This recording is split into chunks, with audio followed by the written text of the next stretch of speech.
Hello students, let's see few more MCQs based on bond angle and bond length comparison.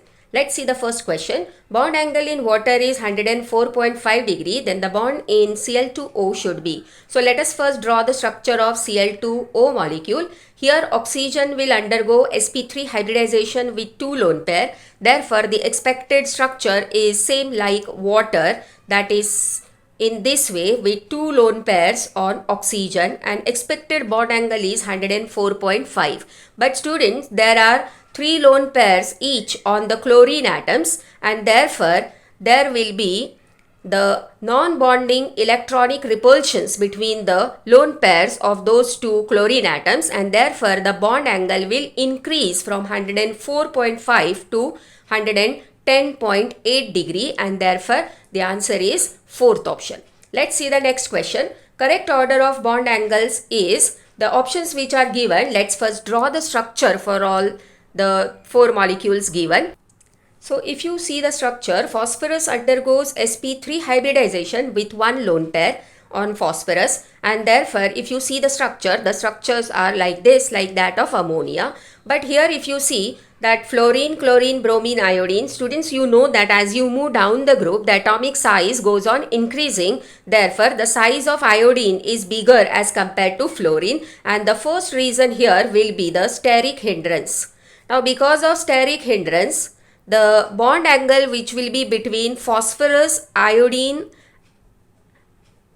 and phosphorus, that is IPI bond here, will be greater as compared to FPF because of steric hindrance. The second reason behind that, as the atomic size or the connected atom increases, the electronic repulsions, they also increases, increasing the bond angle. Therefore bond angle will be maximum for PI3 and minimum for PF3. Therefore the answer will be here first option. Let's see the next question. The bond angles of NH3, NH4 plus and NH2 minus are in the order. So first let us write the molecules.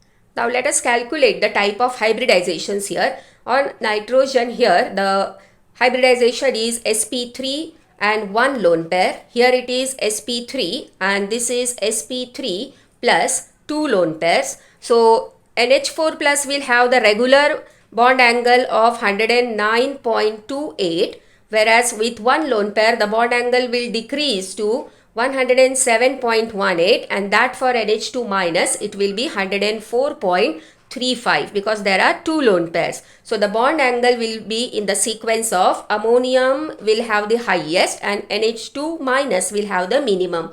So the answer here is second option. Let's see the next question. The ONO angle is maximum in. So let us write first all the 4 molecules. Now let us calculate the hybridization on nitrogen in all the molecules. So here if you see, it will undergo sp2 hybridization, this will undergo sp hybridization, sp2 hybridization and sp2 hybridization. Students, you know that for sp2 hybridization the bond angle is 120 degree, while for sp it is 180 degree, and therefore maximum bond angle will be seen for NO2 plus, that is second option. Let's see the next question. Which statement is correct for N3 minus? So let us first draw the structure of N3 minus. So the structure will be like this with the 2 lone pairs each on the nitrogen and a positive charge on the central nitrogen atom. So the structure is like this. Let us calculate the type of hybridization on this central atom. Here the nitrogen will undergo sp hybridization. So the geometry will be linear and the bond angle will be 180 degree. Let's see the options. It's a bent molecule. Actually it is a linear molecule. The bond angle should be 180 and the central atom is sp hybridized. So answer here is none of these. Let's see the next question. Here they have given the 4 molecules which are the hydrides of 16th group, that is H2O, H2S, H2Se and H2Te. So in all the given hydrides, the central atom will undergo sp3 hybridization with 2 lone pairs, and therefore the bond angle will reduce from 109.28 to 104.35. But let us see what should be the bond angles. For that let us draw the structure of the molecule. So the structure will be like this for all the molecules with 2 lone pairs each on the central atom. Now students, you know that the lone pair repulsions, they are greater over lone pair bond pair repulsions, and they are greater over bond pair repulsions. And because of this, as you move from oxygen to sulfur to selenium to tellurium, as the atomic size increases, the electron cloud gets spread over a larger area, and therefore the lone pairs, they push the bond pair downwards and bring the two bond pairs closer to each other, and therefore the bond angle will decrease from this to tellurium hydride. So expected bond angle or observed bond angles, they are 104.5. For sulfur it is 92.1, this is 91, and this is 90 degree. This is only because as the atomic size increases of this atom, the electron cloud this here gets spread over a larger area, and because of this the lone pairs, they push the bond pairs closer, and therefore the bond angle of this, it decreases from 104 to 90 in the hydrides of 16th group, and therefore the answer here will be second option. Let's see the next question. Let's see the next question. In which of the following bond angle is maximum?